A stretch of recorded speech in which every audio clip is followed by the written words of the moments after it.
Okay, so hello, I'm Elizabeth Milovidov and with digitalparentingcoach.com. And I have another expert with me today in our Facebook group, the Digital Parenting Community. And so I'm going to welcome Katherine and let her tell you all about herself and all the fab things that she's doing to help parents. So Katherine, please introduce yourself. Hi, happy to be here. So I'm Katherine Halperin. I am located actually in Montreal, Canada, but I'm American and a French citizen. So a little bit of a globetrotter, and I've definitely gotten to know the world of digital engagement over the last 10 years or so. So I own a company called, Doing what? I'm sorry, doing what? I own a company called Arcade Consulting, and we're a tech advocacy for children. So what that means is I advocate for safe digital practices and responsible digital engagement within the home space and also within the educational space. So the idea is that what information your children are getting via screens, via different apps, via different content providers it's good for them, it's healthy for them, and that they can also take that information and bring it back home and make sure that that circular loop that's happening, the education at school and then the education at home, is then reinforced, right? So that they're getting a bit of education within the school environment, a bit of fun, a bit of entertainment, but it's not overwhelming when they get home too. And that they're able to also take all of that in and kind of reinforce it and make a really healthy digital safe world for kids. So that's a bit about that. Yeah, I like it. But what I think is really interesting too is that your background is kind of the flip side of what we're doing. So we want to explain that to our Yeah, so how I got into this. So that is one aspect of Arcade Consulting, is working directly with parents and making sure that they understand what's safe and smart for their kids. Another aspect of Arcade Consulting is actually working directly with companies and making sure that the content providers, the producers, are actually creating engagement pieces, video games, anything that a kid might interact with online, making sure that it's safe and it's following proper guidelines. And how I got to that is I used to work with those companies to sell those products. So for instance, Fisher Price is a big client of mine I used to have. Hasbro is a big client of mine I used to have. So the idea is that I used to work in advertising, and they would hire me to create messaging, to create strategic engagement, to create a way in to the end consumer. So you would buy something essentially. So instead, I'm taking all those points of messaging, all those ways that I probably would have targeted you as a parent, and teaching you about it, right? So you understand what to look for. You understand what messages are coming at your kids when they're online. You understand what messages are coming through to you that maybe you didn't even notice are happening. And so the more that you're informed, the more that you can better protect your children. For sure, because awareness is really the name of the game here when we're talking about digital parenting, just to understand what's out there. And even if you're not completely tech savvy, that you just have a glimpse of common sense, critical thinking, and really getting That's it. right. So Critical thinking is a big one, right? Digital literacy, media literacy. yeah. In Canada, where I'm located right now, it's actually been a part of the curriculum for education for kids for quite some time. But I know that's not the case in a lot of other countries, especially not in the US, and especially varied state by state and district by district. So again, critical thinking is one aspect of this larger proponent of media and digital literacy, which I'm hoping can start to be instituted into more schools and more programs across the world. So parents do understand how to even think in those terms and to look at engagement in that way. Yeah, but in Canada, you have Media Smarts that's doing a That's lot right. of fantastic things. And I know, That's right. at least in North America, Common Sense Media with their digital curriculum, that's gone Exactly. into a lot of schools. And in fact, we even have that over in the UK, Mm-hmm. Common Sense Media, and they've just started a European office. So we'll see if it gets out here further. We'll see, fingers crossed. Now, I want to ask a specific question so that way our parents know what type of resources you have to help them specifically. So like, the things that you do, your workshops, coaching, talking, how can they get to you to get more of our Yeah. Oh my gosh, I would love to engage with everybody. Anybody who wants to reach out to me, you feel free to. So my website's arcadeconsulting.com, and you can reach me at Katherine Halperin at arcadeconsulting.com. I run a series of in-person workshops, online classes and courses. I have two running right now. One is 6 weeks to screen sanity, which is really all about making sure that you can get some semblance of calm within the home, within your digital devices. Because I know for a lot of families, it's gotten a bit out of control. So how do you regain that control? How do you regain that calm and that order within your home, even if you're not somebody who's super organized or super orderly, if you will? I like the name. I like the name 6 Weeks to Sanity. That's good. Yeah. So there's 6 weeks to screen sanity, and then I also do a media literacy series where it's a bit of a longer course, but the idea is literally getting into, if you really want to understand about different ways to do critical thinking, different ways to look at engagement online, different ways to understand, fake media, right? It's really big.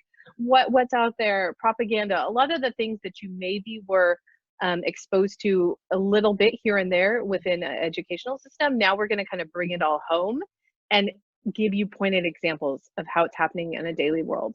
And then, I'd like to offer as well, I have an ebook that that normally accompanies my 6 weeks of screen sanity course, but I can make a link available and you guys can get it for free.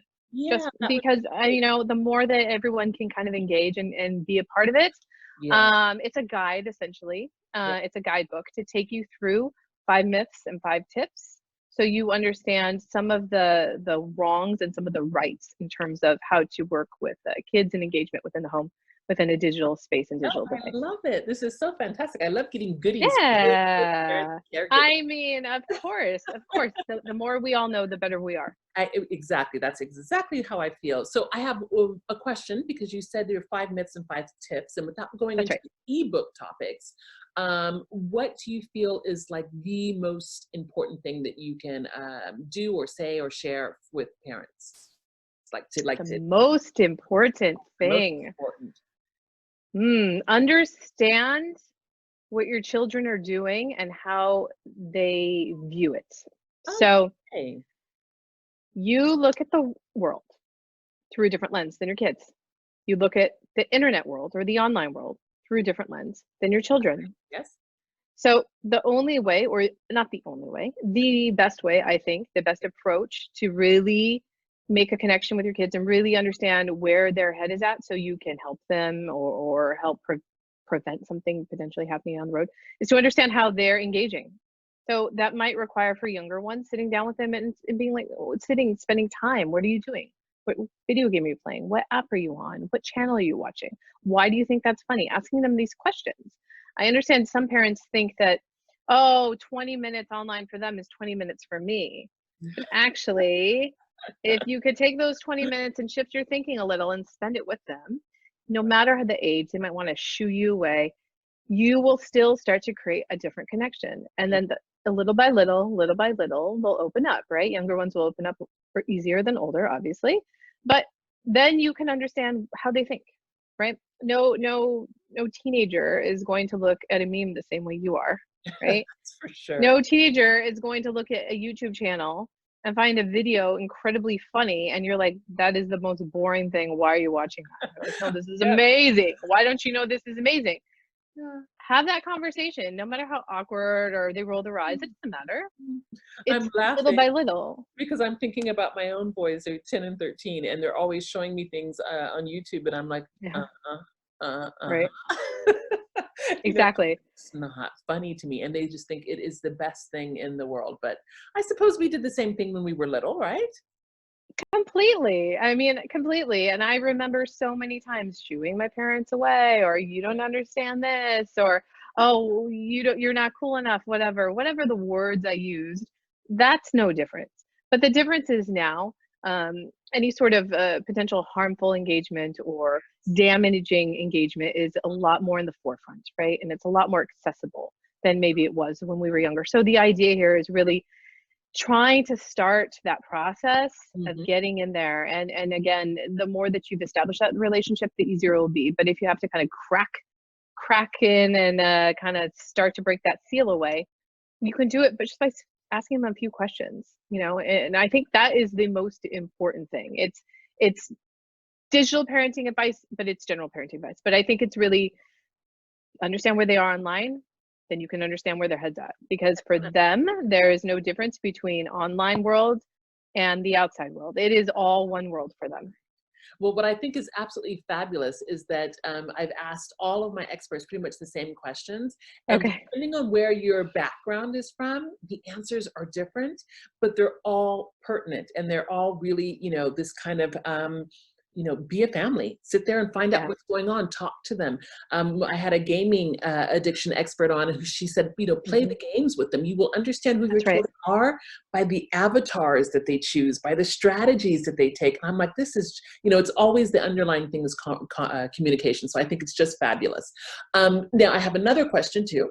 Yes. Which is for all the parents who are anxious and frustrated and worried and saying, oh, I'm not good enough, or I just don't get it. What is the one thing that you've seen with your experience and background that can just assure them that they're on the right track, that, that everything will be okay? Yeah, so incremental change. Hmm. So everybody gets really, really anxious, right? Oh my God, my child is having a meltdown again, or I'm referring to it as a meltdown. It might not be that severe, but the idea is that they're having a moment, they're having a behavioral moment in response to something. Normally it's taking away an iPad, turning off a video game, right? Taking away, not allowing the iPhone to come out. Whatever rules you had before that were set, once you've set guidelines, keep them going. And even if you think they're not being responded to, if you start to see incremental change, one less fight,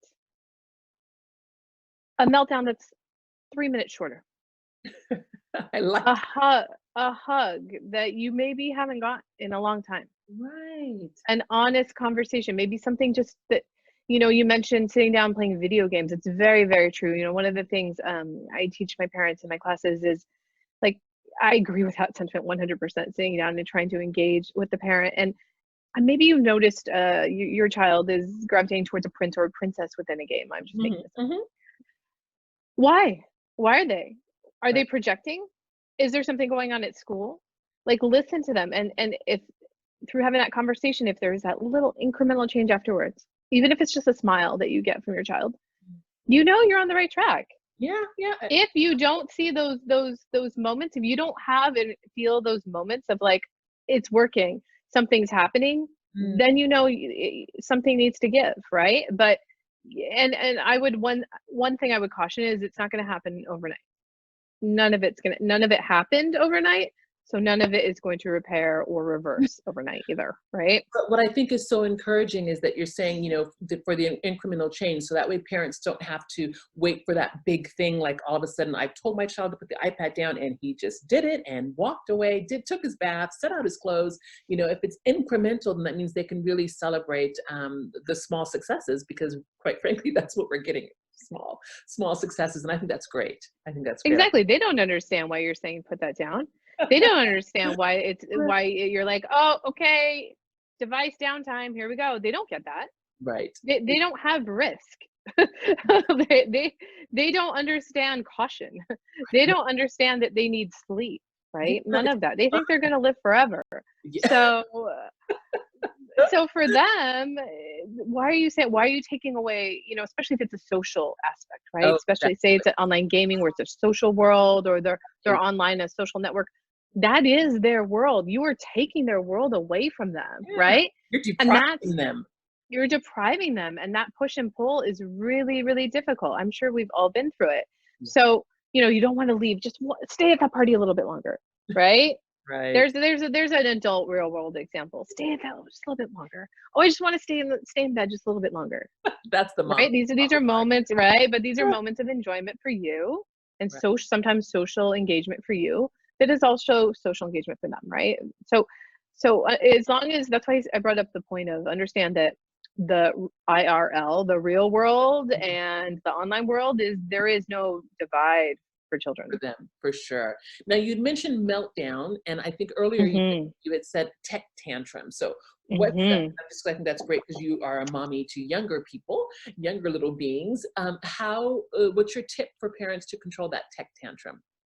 Yeah, I think they're different. That's why I try to qualify a little bit. So a tantrum is a controlled outburst.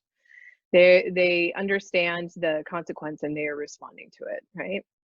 Stimulus might have amped it up a bit, but at the end of the day, it is something that can kind of be talked down, if you will. A meltdown is sometimes out of control. A meltdown gets to a level where they don't really, it's almost out of body. They don't understand. They've hit a level and they've peaked and they can't get back down. Right. And they also don't understand why it's happening. It's not really them. So that's why Tech Tantrum is more kind of what I focus on. I'm not a child psychologist. I've partnered with quite a few to work on my course to make sure that I am being responsible. But at the end of the day, I cannot diagnose your children. So the quick and easy one that I'd say every parent can use is exercise, endorphins, and a method of redirection. It works very well with young ones. I've noticed it works really good up until about age 12. And then they start to roll their eyes a little bit at you. So that's when you have to use what they use as an activity. So literally redirect and make endorphins happen. Run in place, jumping jacks, run around the block, run around the house. If you live in an apartment, most people in Montreal live in apartments. If you live in an apartment, jump up and down. Exactly. If they have chores they have to finish, go do them outside. If they had basketball practice they need to do, go practice.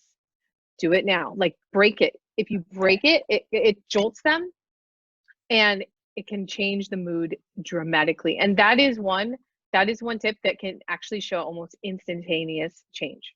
Well, I'm sure. Like, if you want an immediate response. Right. That's the one. Literally. Yeah. Okay. Go jump. I'm going to sit there. I'm going to give parents a challenge to do that one, because I think that sounds great. Now, I have no more super questions except for what you've already mentioned before, but it's always good to repeat, which is, how can parents get a hold of you? And again, what do you offer for them? Yeah. So again, arcadeconsulting.com. Yeah. And you can always reach me at katherinehalprin@arcadeconsulting.com.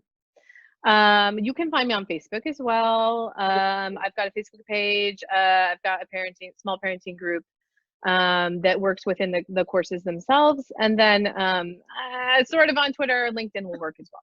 Okay. Katherine Halprin. So that's where you can find me. And what I offer is online parenting courses. I offer in-person and online workshops, one-on-one coaching, and literally just a sense of ease. Sometimes we just have one-on-one sessions where it's parent to parent, but again, I'm doing things like we just did today, giving you some tips and advice that maybe you just need a slight redirection. Right. And you need it to come from a different place, right? Yeah. You need somebody to actually just kind of sit you down, a little bit of straight talk, and tell you, give this a try. Get out of your own way and give this a try. Because as parents, we get overwhelmed in our own world, right? And we also get caught in our own world. So it's always interesting to kind of listen to somebody else. And then again, as I mentioned, I have a guidebook that I can offer up. So everyone can kind of take these tips, which is called Taming Tech Tantrums. That's the one that I like. I'd like to hear. 5 myths and 5 tips. So within 5 days. So the idea is literally, I usually give this out as a challenge. I do a challenge once a month, a 1-week challenge. Yep. Yeah. So every first week of the month, again, I can put the link out for you within your group, but within files as well.